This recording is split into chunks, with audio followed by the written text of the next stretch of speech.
వృశ్చిక రాశి వారికి ఈ వారం మిశ్రమ ఫలితాలు గోచరిస్తోంది. దశమంలో కేతు అంత అనుకూలంగా లేదు.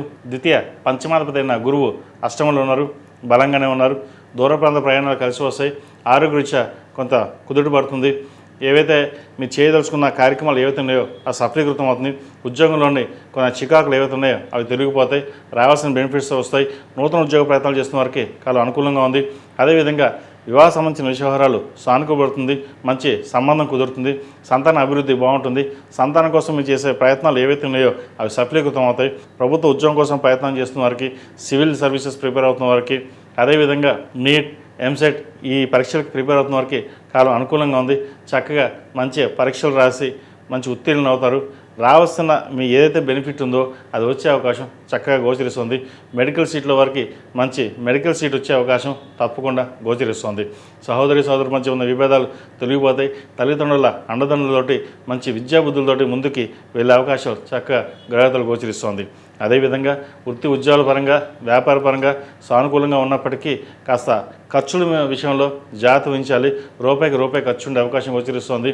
అదేవిధంగా ఆరోగ్యపరంగా కూడా ఖర్చులు ఎక్కువ ఉండే అవకాశం గోచరిస్తుంది. వాటి విషయంలో జాగ్రత్తలు తీసుకోండి. ఏదైనా సరే దైవానుగ్రహం వల్ల మీరు చేసే కార్యక్రమాలు ఏవైతే ఉన్నాయో అవి పుణ్యఫలం కావచ్చు. దానివల్ల మంచి భవిష్యత్తు మీద ఆశ పెరుగుతుంది. మీరు చేసే కార్యక్రమాలు ఏవైతే ఉన్నాయో చక్కగా 10 మందికి ఉపయోగకరంగా ఉంటుంది. ఈ రాశివారు నూతన గృహం కానీ, వాహనం కానీ కొనుగోలు చేసే అవకాశం గోచరిస్తుంది. విదేశీ సంబంధించిన వ్యవహారాలు, వైద్య వృత్తిలో ఉన్న వారికి, సాఫ్ట్వేర్ రంగంలో ఉన్న వారికి చాలా అనుకూలంగా ఉంది. భూ సంబంధించిన వ్యవహారాలు చక్కగా ఉంది. రియల్ ఎస్టేట్ రంగం వారికి మంచి కలుసుబాటుతనంగా ఉంటుంది. రావాల్సిన బెనిఫిట్స్ ఏవైతే ఉన్నాయో వస్తాయి. అయితే ఎక్కడైనా కొత్త ప్రాజెక్టు, ఒక ల్యాండ్ ఇన్వెస్ట్మెంట్ చేసి ఎక్కువ ధనాన్ని ఇన్వెస్ట్మెంట్ చేద్దాం అనుకుంటారు. ప్రస్తుత పరిస్థితుల్లో ఎటువంటి ఇన్వెస్ట్ చేయకుండా ఉన్న వాటినే రన్ చేయడం అనేది చెప్పదగిన సూచన. అదేవిధంగా లాభాధిపతి అష్టమాధిపతి అయిన బుధుడు పంచమంలో నిలిచిబడి ఉన్నారు. అదేవిధంగా బుధుడు శనితో కలిసి ఉన్నారు. ఒక నిర్ణయం తీసుకునేటప్పుడు ఆచితూచి కొన్ని వ్యవహారాలు చేయడం అనేది చెప్పదగిన సూచన. ఈ రాశిలో జన్మించిన స్త్రీలకు వృత్తి ఉద్యోగాల పరంగా అనుకూలంగా ఉంటుంది. ఆరోగ్యం కుదుటపడుతుంది. చేసే పనిలో 10 మంది మెచ్చుకోలుగా ఉంటారు.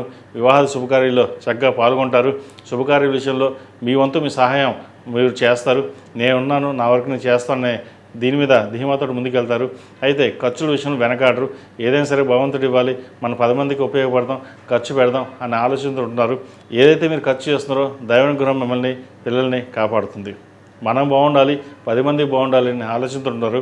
అయితే ఖర్చులు ఎంతైనా సరే ఖర్చు పెట్టే ముందు మనం చూసుకొని ఖర్చు పెట్టడం అనేది చెప్పదగిన సూచన. లేకపోతే భవిష్యత్తులో మనకి ఇబ్బంది ఉండే అవకాశం గోచరిస్తుంది. ఈ విషయంలో మటుకి జాగ్రత్త వహించండి. అదేవిధంగా ప్రతిరోజు ప్రతినిత్యం సుబ్రహ్మణ్య స్వామి అష్టకం పఠించడం, మంగళవారం నాడు, శుక్రవారం నాడు అమ్మవారికి కుబేర కుంకుమతోని, ఆరవల కుంకుమతోటి కుంకుమార్చన చేయడం చెప్పదగినది. ఇంట్లో జిల్లేడి గణపతి పెట్టుకోండి, మంచి ఫలితాలు ఉంటాయి. నరదిష్టి అధికంగా ఉంటుంది. గణపతి ఉండడం వల్ల మంచి ఫలితాలు, శుభస్కరాలు ప్రాప్తిస్తాయి.